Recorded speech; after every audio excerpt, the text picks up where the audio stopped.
Bien, para comenzar con las reacciones de eliminación, comenzamos con las reacciones de eliminación bimoleculares.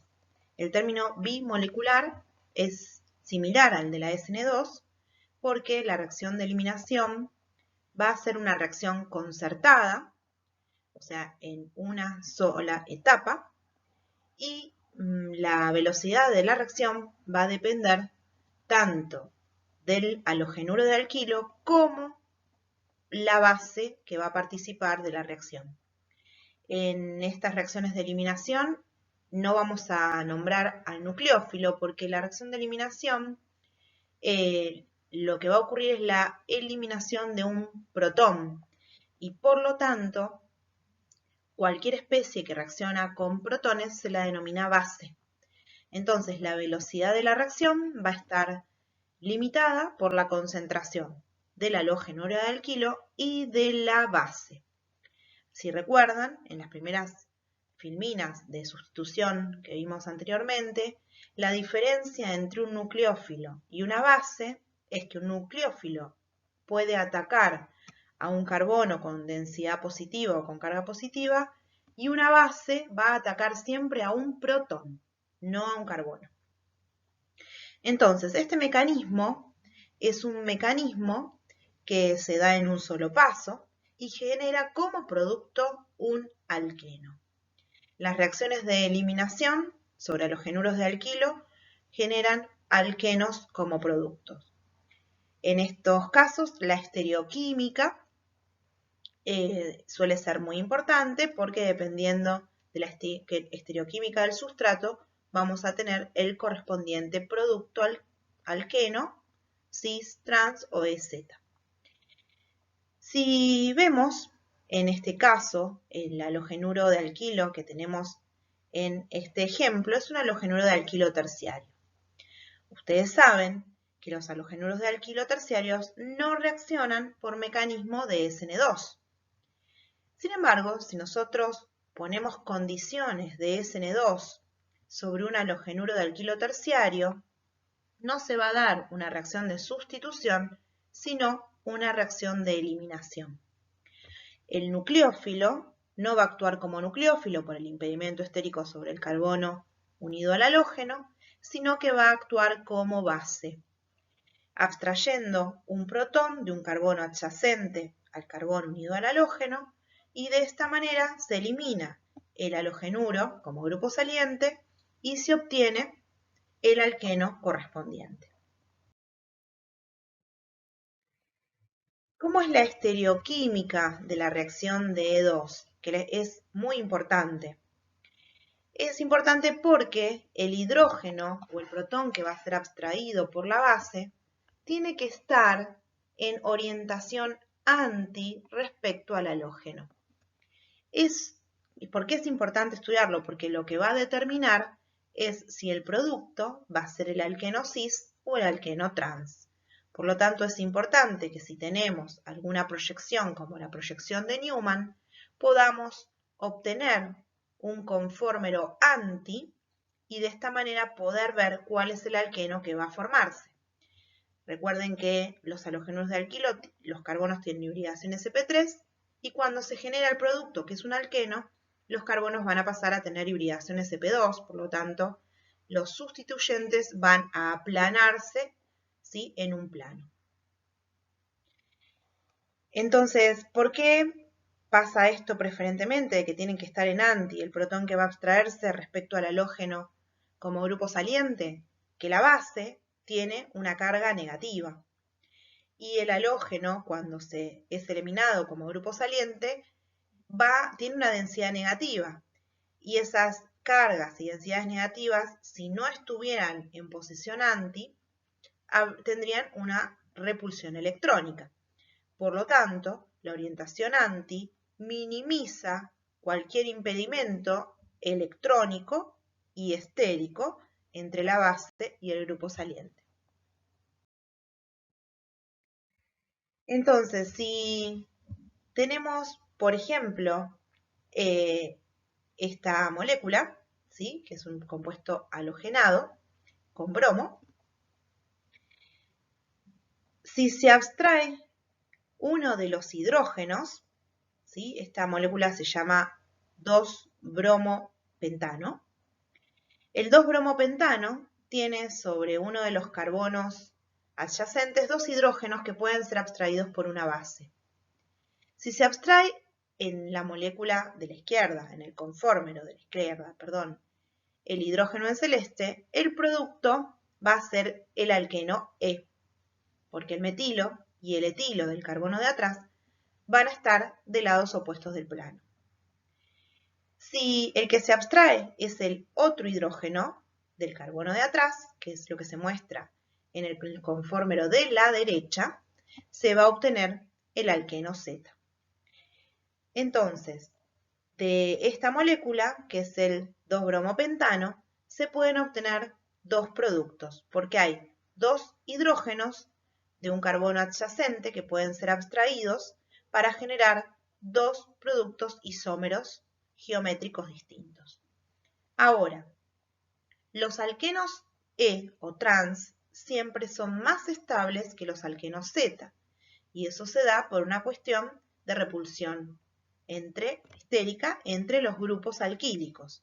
Cuando están del mismo lado del plano, ese alqueno es menos estable de que si los grupos sustituyentes están de lados opuestos, disminuyendo las tensiones o repulsiones del tipo estéricas. Entonces, si vemos en este diagrama, tenemos los dos productos isómeros de la eliminación bimolecular del 2-bromopentano, generando E2-penteno y Z2-penteno. Debido a que el producto E es más estable que el producto Z, él va a ser el compuesto que se genere más rápido y por lo tanto en mayor proporción.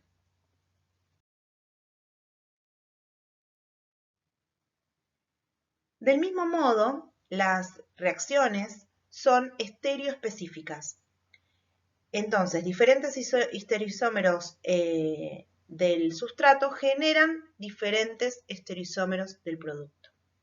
Por ejemplo, para el 2-bromo-3-fenilbutano, cuando tenemos el 2S3S, el producto de eliminación es sí o sí el E2-fenil-2-buteno. Fíjense que tiene el carbono adyacente, el carbono unido al halógeno, tiene un solo hidrógeno para poder abstraerse. Si uno hace la conformación anti, el único producto que puede ser obtenido es el E2-fenil-2-buteno.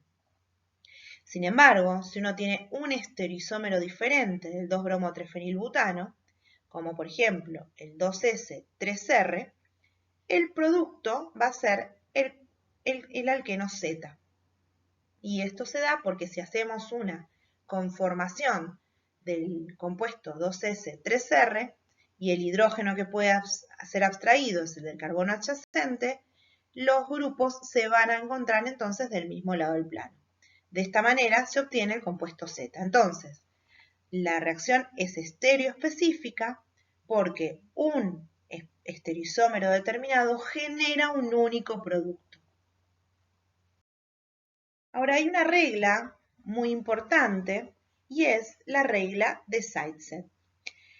Si no se acuerdan el nombre no es un problema, pero lo importante es que cuando se produce la eliminación en halogenuros de alquilo y se pueden tener una cantidad determinada de alquenos, pueden ser 2 obviamente o quizás 3 alquenos distintos, el alqueno que se va a generar en mayor proporción va a ser el alqueno más sustituido.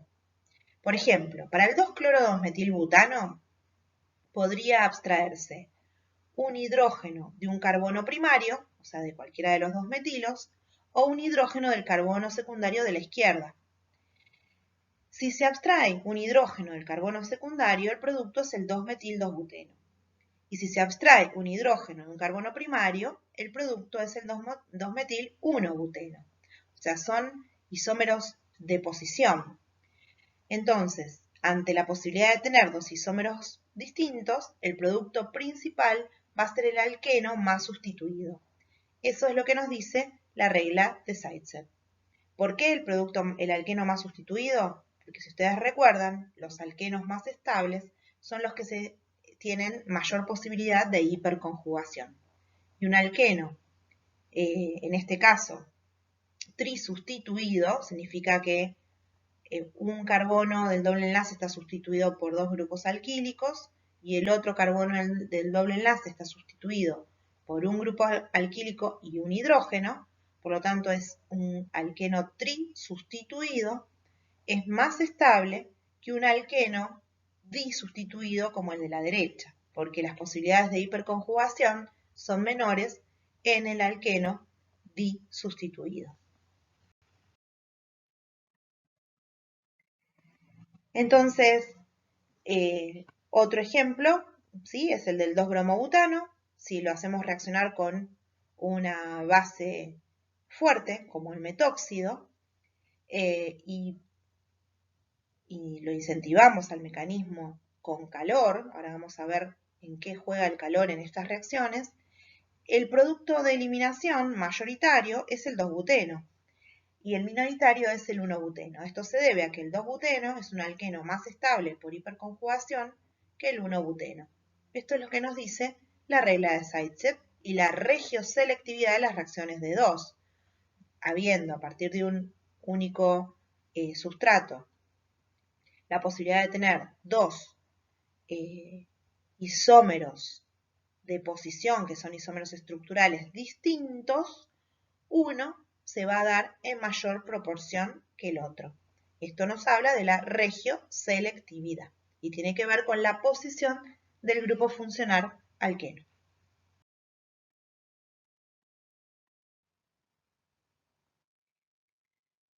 Entonces, obviamente que los halogenuros de alquilo terciarios son los que mejores reaccionan en reacciones de eliminación bimolecular. ¿Por qué? Porque el producto va a ser un producto trisustituido, o sea, un alqueno trisustituido. Un halogenuro de alquilo secundario generaría un alqueno disustituido y un halogenuro de alquilo primario generaría un alqueno monosustituido. Por lo tanto, los halogenuros de alquilo terciario van a ser los que reaccionen más rápido por mecanismo de E2. Ahora ustedes me van a decir seguramente, y bueno, pero si yo uso metóxido u oxidrilo, también puedo tener reacciones de sustitución. Sí, pero si yo pongo una base fuerte con un halogenuro de alquilo terciario, sabemos que sustitución bimolecular no va a ocurrir. Entonces, en ese caso, sí o sí va a ocurrir una reacción de eliminación. La regla de Zaitsev no se cumple si puede formarse, por ejemplo, un alqueno conjugado. Fíjense en el ejemplo del 4-cloro-5-metil-1-oxeno, el producto principal no es el alqueno más sustituido. El producto principal es el 5-metil-1,3-hexadieno, pero es un alqueno que está conjugado con otro enlace doble. Entonces, cuando se puede estabilizar un doble enlace por resonancia, va a formarse preferentemente ese regioisómero. Uno esperaría que el producto principal fuera el 5-metil-1,4-hexadieno, que es el alqueno más sustituido. Sin embargo, el producto principal es el que se estabiliza por resonancia. El otro ejemplo es el de 2-bromo-3-metil-1-fenilbutano. Otra vez, uno esperaría que el producto mayoritario fuera el alqueno más sustituido, que es el 3-metil-1-fenil-2-buteno, pero sin embargo, el producto mayoritario es el 3-metil-1-fenil-1-buteno. Y eso se da porque el enlace doble generado por eliminación está conjugado al anillo bencénico y por lo tanto es más estable por resonancia. Existen también otras excepciones a las reglas de Zaitsev y es cuando nos encontramos con una base muy voluminosa. Y además, el hidrógeno que puede abstraerse del halogenuro de alquilo también se encuentra impedido estéricamente. Entonces, con una base voluminosa, que es muy buena base, como el terbutóxido, y lo hacemos reaccionar con 2-bromo-2-metilbutano, el hidrógeno que se muestra en la filmina está impedido estéricamente, porque está alrededor de los 2 grupos metílicos. Por lo tanto, la base va a ser muy difícil que se acerque a reaccionar con ese protón. Por lo tanto, preferentemente se va a formar el producto de eliminación, que es el 2-metil-1-buteno, que viene de la abstracción del protón del carbono primario de la izquierda respecto al carbono unido al halógeno.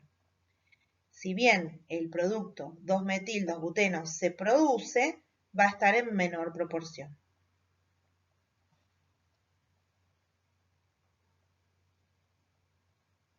Entonces, el impedimento estérico tiene que ser importante para que el producto menos estable sea el mayoritario.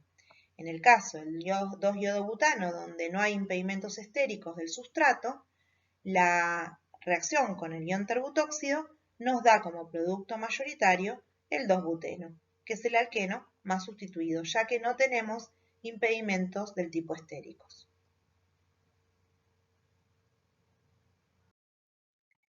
Entonces, tenemos aquí, vemos en este cuadro, el efecto de distintas bases sobre la distribución de productos en reacciones de 2. Entonces, si partimos del 2-bromo-2,3-dimetilbutano, a medida que el tamaño de la base se va haciendo cada vez mayor, o sea, una base más voluminosa, tenemos menos proporción del alqueno más sustituido y mayor proporción del alqueno menos sustituido. Esto se da por impedimentos del tipo estéricos. Hasta acá las reacciones de eliminación bimolecular. Lo que no dijimos es que las reacciones de eliminación siempre van a estar fomentadas por la temperatura. A ver, si yo tengo un halogenuro de alquilo primario y lo pongo con un nucleófilo fuerte, la reacción y un solvente no polar, la reacción va a ir por un mecanismo de SN2. Si yo tengo un halogenuro de alquilo secundario y lo pongo con un nucleófilo fuerte en un solvente aprótico, el mecanismo va a ir por un mecanismo de SN2. Ahora, si yo a esa reacción le agrego temperatura, también puedo tener productos de eliminación y el nucleófilo, en lugar de actuar como nucleófilo, actúa como base. En los halogenuros de alquilo terciario sabemos que si lo ponemos en presencia de un nucleófilo fuerte con un solvente aprótico, la reacción de SN2 no va a ocurrir, pero ese nucleófilo puede actuar como base en un solvente aprótico, generando sobre el halogenuro de alquilo terciario una reacción de eliminación bimolecular. ¿Sí? Entonces, las condiciones de SN2 van a ser las mismas condiciones que para la E2, solo que para los halogenuros de alquilo terciarios no ocurrirían reacciones de sustitución bimolecular, pero sí pueden ocurrir reacciones de eliminación bimolecular. Recuerden que la E2 es una reacción concertada y que la velocidad de esa reacción va a depender tanto del halogenuro de alquilo como de la base utilizada. Las reacciones de eliminación E1 se llaman eliminaciones unimoleculares. De la misma manera que la SN1 se llama sustitución nucleofílica unimolecular porque la velocidad depende solamente de la concentración del halogenuro de alquilo, aquí nos pasa lo mismo. La velocidad de eliminación va a depender solamente de la concentración del halogenuro de alquilo. También en estas reacciones se pierden un haluro, un halogenuro y un hidrógeno. Y en vez del nucleófilo actuar como nucleófilo, actúa como base. Ahora, las reacciones de 1 y SNO1 ocurren bajo las mismas condiciones. ¿Por qué? Porque el primer paso de la reacción de eliminación es el mismo paso que el de la reacción de sustitución unimolecular.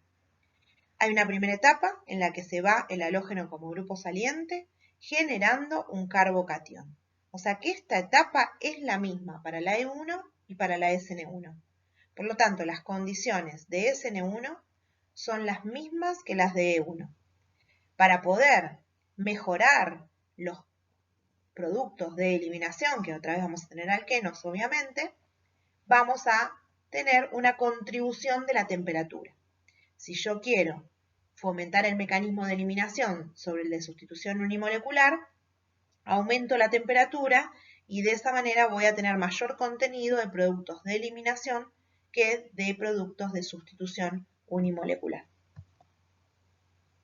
En la segunda etapa de la E1, así como en la segunda etapa de la SN1, va a ocurrir el ataque de la base a un protón, no del nucleófilo sobre el carbocatión. Entonces, la base abstrae un protón de un carbono adyacente al carbocatión y se genera el producto correspondiente de eliminación. Ahora, la base va a poder sustraer el hidrógeno que esté ya sea por arriba o por debajo del plano. No hay ninguna problemática en ese sentido. Entonces, la carga positiva atractora de electrones y la hiperconjugación disminuyen el pK del hidrógeno unido al carbono sp3 y es por eso que una base puede abstraer fácilmente un protón de un carbono adyacente a un carbocatión. Ahora, no vamos a tener problemas en cuanto a por qué cara va a atacar la base a ese protón. ¿Por qué? Porque una vez eliminado el halogenuro como grupo saliente, ya no hay problemas del tipo electrónicos, de repulsiones electrónicas y también eliminamos los problemas estéricos. Entonces, las reacciones D1, como dije anteriormente, y SN1 tienen la primera etapa que es la misma, que es la formación del carbocatión. Entonces, esa etapa va a ser, como es la misma, va a haber una competencia entre las reacciones de eliminación y las reacciones de sustitución. La regla de Zaitsev ya la vimos anteriormente, que nos dice que el alqueno más sustituido va a ser el producto mayoritario. Entonces, si yo tengo un halogenuro de alquilo terciario, como el 2-cloro-2-metilbutano, y lo pongo en agua, sabemos que esa es una condición de sustitución. Ya lo vimos en SN1. Ahora, si yo aumento la temperatura, puedo también tener productos de eliminación. En este caso, se pueden abstraer dos protones, el protón de un carbono primario o un protón de un carbono secundario. Si se abstrae un protón del carbono primario, se obtiene 2-metil-1-buteno, que va a ser el alqueno menos sustituido, por lo tanto va a ser el producto minoritario. Y si se abstrae un protón de la izquierda, o sea, de un carbono secundario, el producto es el 2-metil-2-buteno, y ese es el producto principal por ser el alqueno más sustituido. O sea que las reacciones de E1 también siguen la regla de Zaitsev.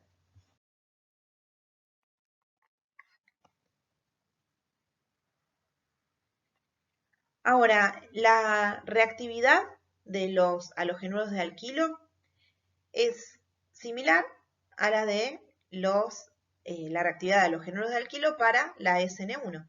O sea, los bencílicos y alílicos reaccionan más rápido, terciarios, reaccionan más rápido por E1 que los bencílicos y alílicos secundarios.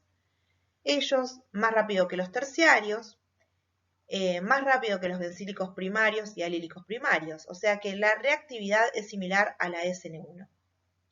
En cuanto a los halogenuros de alquilo, pasa lo mismo respecto al halógeno. Los halogenuros de yodo son más reactivos que los de bromo, que los de cloro y que los de flúor, porque la bondad del grupo saliente también es una característica de esta primera etapa de la reacción y el estado de transición que se forma antes de llegar al carbocatión. En las reacciones de E1, también tenemos reordenamientos de carbocationes. Lo mismo que ocurre para la SN1 ocurre para la E1. Entonces, si tenemos la reacción de 3-cloro-2-metil-2-fenilbutano y lo hacemos reaccionar con metanol en caliente para poder fomentar el mecanismo de eliminación, el carbocatión secundario que se forma va a generar una migración de metilo 1,2 generando un catión o un carbocatión bencílico. El producto es el 2-metil-3-fenil-2-buteno. Para el ejemplo del 4-bromo-1-penteno, si se hace la eliminación del bromo, se genera un carbocatión secundario que puede estabilizarse por la migración dihidruro 1,2, generando un carbocatión secundario pero alílico. Y el producto de eliminación es un dieno conjugado, es el 1,3 pentadieno. Entonces, ¿cuál es la diferencia entre un mecanismo de 1 y un mecanismo de 2? Las reacciones de eliminación unimolecular funcionan muy bien con halogenuros de alquilo terciario y secundarios. Las reacciones de E2 funcionan muy bien con halogenuros de alquilo terciarios, secundarios y primarios en menor medida. ¿Por qué? Porque lo que uno analiza en estos casos es la estabilidad del alqueno obtenido. Recuerden que los alquenos más sustituidos son más estables que los menos sustituidos. En las reacciones de uno no importa la fuerza de la base y generalmente se usan bases débiles porque no participan de la velocidad de la reacción. En los mecanismos de E2, la base tiene que ser fuerte, debido a que no se forman carbocationes, sino que se forma un estado de transición. Para las reacciones de E1, los solventes que se usan son próticos polares, porque se forman carbocationes. Para las reacciones de E2, los solventes tienen que ser apróticos polares debido a que otra vez se forma un estado de transición y si el solvente se acomoda alrededor de la base no podría reaccionar para formar el estado de transición. Recuerden que el estado de transición de una E2 es distinto al de una SN2. Si quieren, compárenlo, mírenlo y se van a dar cuenta. En ambos casos, en ambos mecanismos, tanto por E1 como por E2, el producto mayoritario usualmente suele ser el producto Zaitsev. Para la E1 no se requiere una conformación especial. ¿Por qué? Porque del sustrato, porque se forma un carbocatión intermediario y luego la base va a poder actuar tanto por arriba o por debajo de ese carbocatión y no hay ningún inconveniente estérico ni electrónico. Sin embargo, para el mecanismo E2, como la reacción es concertada, el hidrógeno que va a ser abstraído por la base tiene que estar en anti respecto al halogenuro como grupo saliente. Eso es un requerimiento estereoquímico. Para las reacciones de 1 se van a observar productos de reordenamiento y para las reacciones de 2 no hay productos de reordenamiento porque no se forman carbocationes. Ahora, como les decía anteriormente, muchas veces las reacciones de sustitución compiten con las reacciones de eliminación. Para predecir cuál de las dos reacciones sería la principal, vamos a ver algunos factores. Uno de ellos es la estructura del halogenuro de alquilo y otro es la basicidad del anión.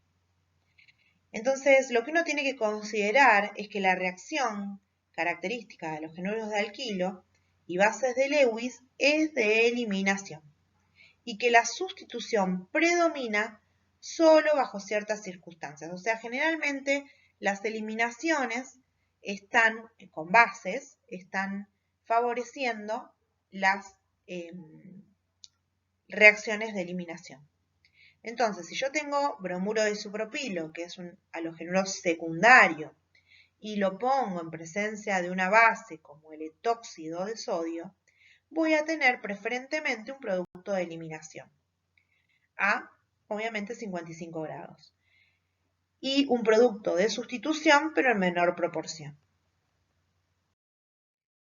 Bien, vemos que cuando el halogenuro es secundario y la base es fuerte, la reacción de E2 es más rápida que la SN2.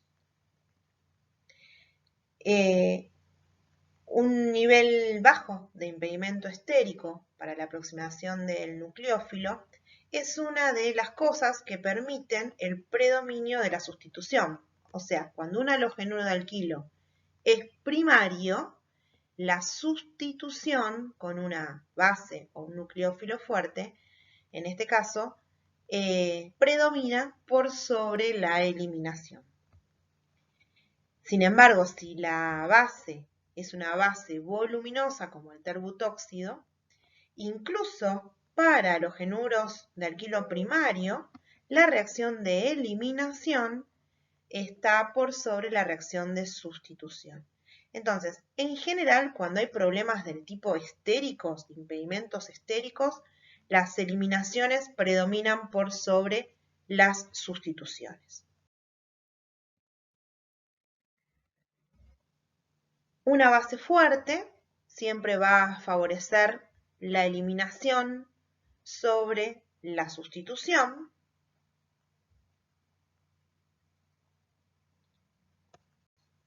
Una base débil, como el ion acetato, porque si recordamos el ion acetato proviene del ácido acético, que es un ácido relativamente fuerte, la base débil va a promover la sustitución por sobre la eliminación.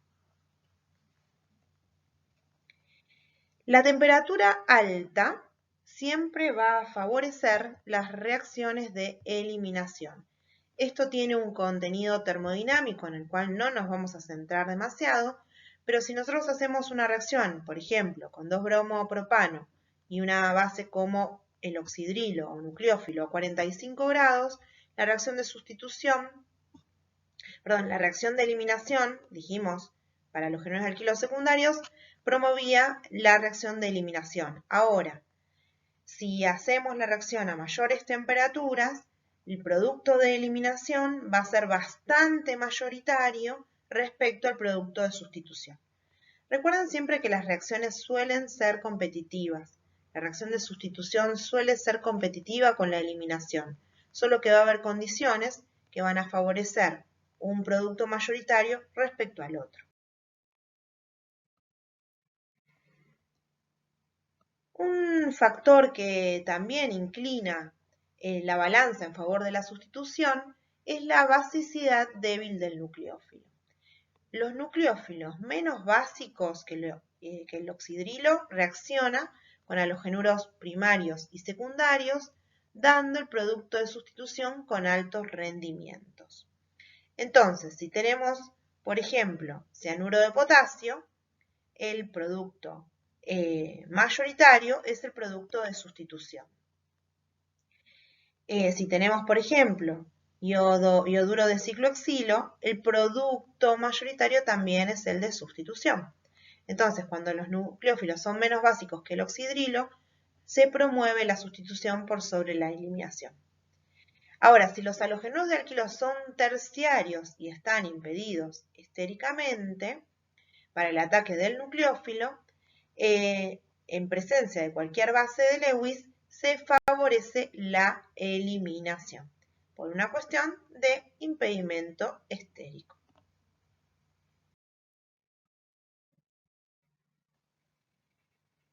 Vamos a ver respecto al orden de reacción. La fuerza del nucleófilo determina el orden de la reacción.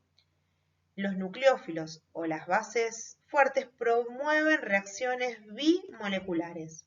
Entonces, si yo tengo un nucleófilo, un nucleófilo con carga, o bases fuertes, o sea, cargadas también negativamente, esas especies promueven las reacciones bimoleculares. Promueven la E2, promueven la SN2.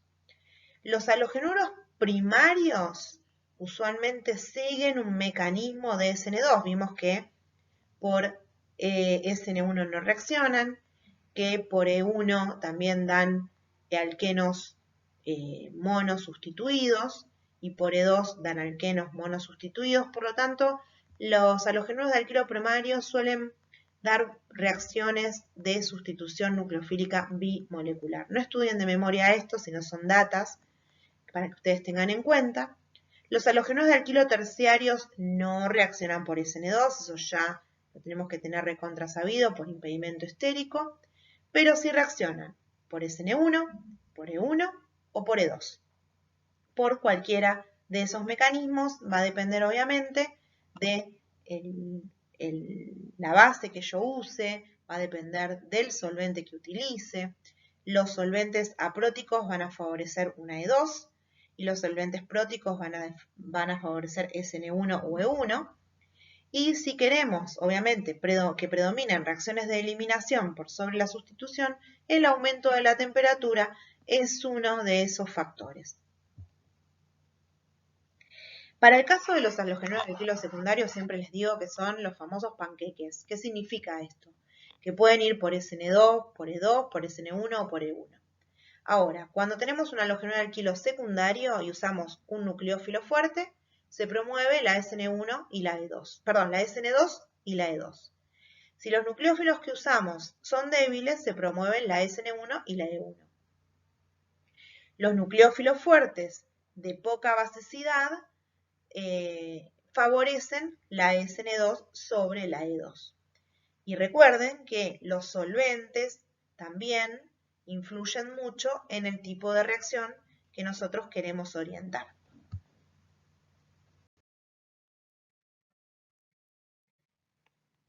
Entonces, vamos a ver la estructura de los halogenuros de alquilo para el caso. Esto es una tabla de resumen.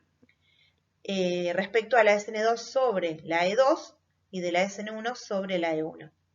Cuando los halogenuros de alquilo son primarios, principalmente vamos a tener productos de sustitución, a menos que exista un impedimento estérico en el halogenuro de alquilo o en el nucleófilo. Si el halogenuro de alquilo es secundario, puede ocurrir una reacción de SN2 o de una E2, por ambos mecanismos. En este caso, a mayor fuerza y tamaño de la base y a mayor temperatura, mayor es el porcentaje de eliminación. Para los halogenuros de alquilo terciarios, solamente podemos tener un mecanismo de eliminación bimolecular. Para la otra columna, cuando hablamos de SN1 y E1, los halogenuros de alquilo primario no reaccionan por ninguno de los dos mecanismos, ni por E1 ni por SN1. Los halogenuros de alquilo secundarios reaccionan tanto por SN1 como por E1. Si queremos fomentar la eliminación, podemos utilizar la temperatura. Y para los halogenuros de alquilo terciarios, también ambas reacciones son posibles y las eliminaciones, insisto, pueden favorecerse con el aumento de la temperatura. Vuelvo a decirlo, el aumento de la temperatura causa el aumento de la velocidad de sustitución y eliminación. Sin embargo, ese incremento es mayor para la reacción de eliminación. Una consideración práctica puede ser que siempre puede conseguirse que la reacción ocurra cuantitativamente, significa que solamente haya producto de eliminación.